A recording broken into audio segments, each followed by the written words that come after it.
You're with Julian on the Brown Note and a review of the Bug Absent Riddims. I'm going to find out if that's why I paused. I was trying to remember what the title was. I think it's Absent Riddims. So Kevin Martin is one of the kingpins of what's called UK bass music. I think UK bass music basically came out around 2007 to denote music that wasn't dubstep, even though a lot of the artists were dubstep.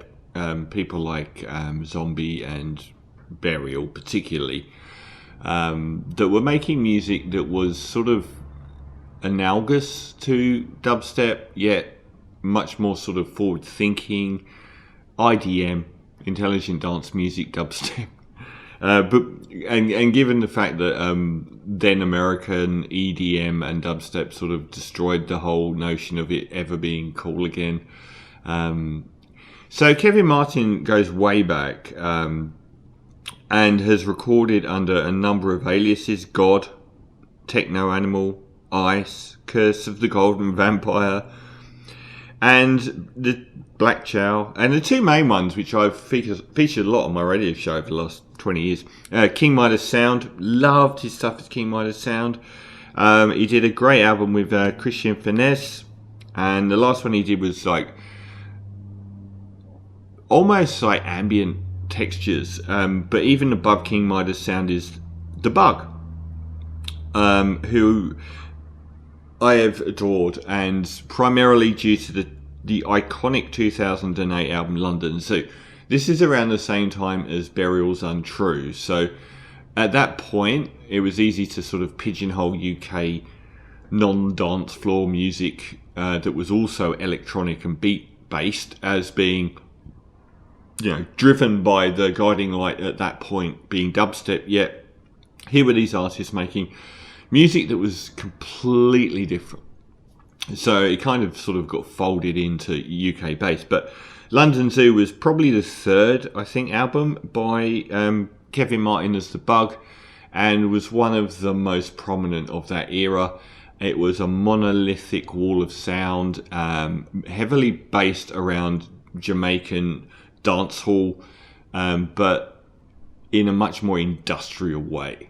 And if you know London, I'm from London, it's sort of like the Brixton area of London, is its own variant on that kind of dance hall.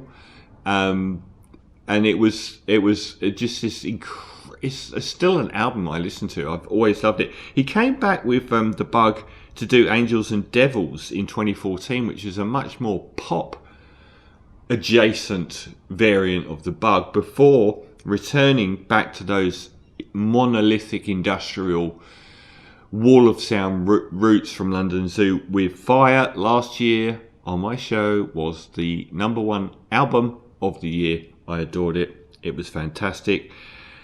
He's now back with Absent Riddims.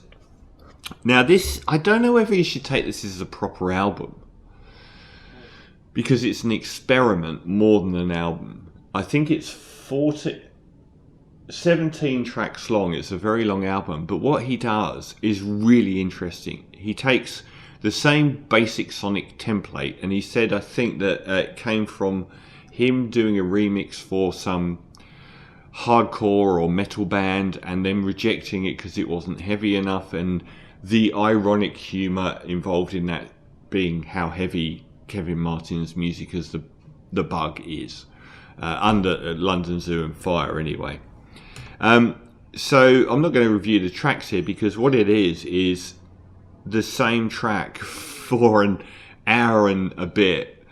I don't exactly know how long it is, but it's the same track slightly morphed. And the really clever idea is to use very different vocalists throughout the album to see what they bring to the table. And that's a totally valid experiment. But it is an experiment. It's not an album to stare at, as it could get very monotonous. But it conjures up, I really like this in the background where I'm not paying attention to it, and it creates this sort of nightmarish fever dream of intensity. Turn it up very, very loud, very claustrophobic. A lot of the vocals are sort of based around chanted themes. So there might be a sentence or a few words that form the crux of the vocal take on the album. Fire sounded very political. There was some, Roger Robertson and like some poetry on there that related to the Grenfell Tower burning down. Some pretty heavy stuff on there. More Mother on there as well. Take No Prisoners, and that's the same here.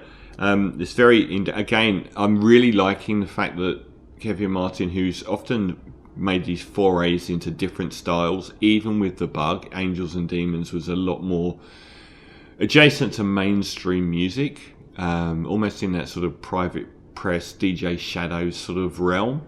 But I'm really glad that he's gone back wholesale into this really, really abrasive, industrial, claustrophobic music. It's like he claims in his head that it's like this Jamaican dancehall from the Notting Hill Carnival, but it would be one where everyone gets murdered. It's just really bleak, creeping, monstrous music. The opening couple of tracks are nightmarish. I'm not going to review the tracks here because given that they're all from the same bass track, it would be a pretty horrible thing to attempt.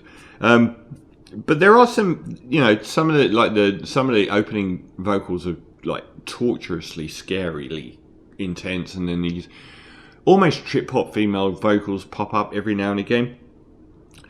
I'd say this is a great idea. I love it. I am a slut for Kevin Martin's music as The Bug, particularly this industrial stuff. I'll listen to it a lot.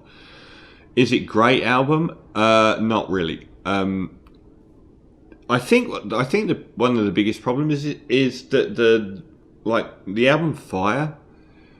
Obviously, that was a distinct album where every track had different music, even though it was this monolithic whole. But the vocals on the tracks were really, really engaging and interesting and intense. And often here they're sort of almost backing music themselves. Some of them stick out a lot, some of them don't. There's not much separation across the whole album. I personally, it's an album you have to be in the right frame of mood to listen to. And if you want something that's barbarically oppressive, which I do on often, it really does work.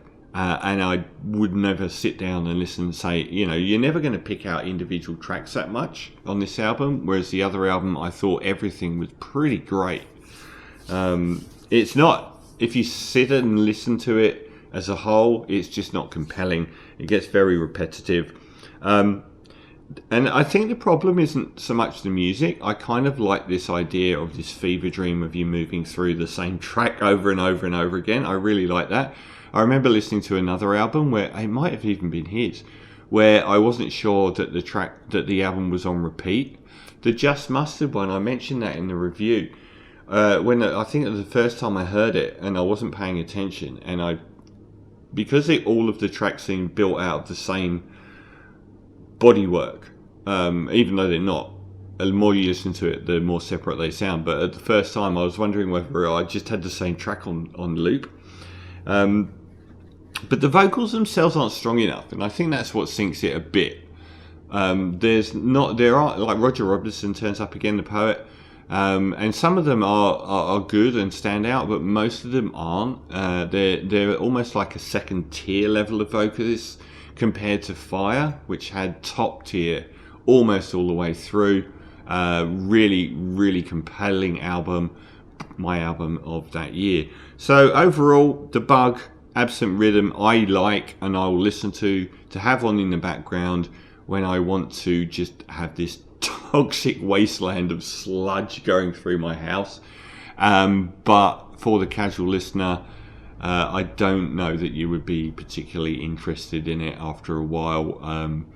It's not got compelling vocals to back up the idea that he's going for here, which is a strong one, which is how would the same track sound with, a really gruff older man, a younger female vocalist.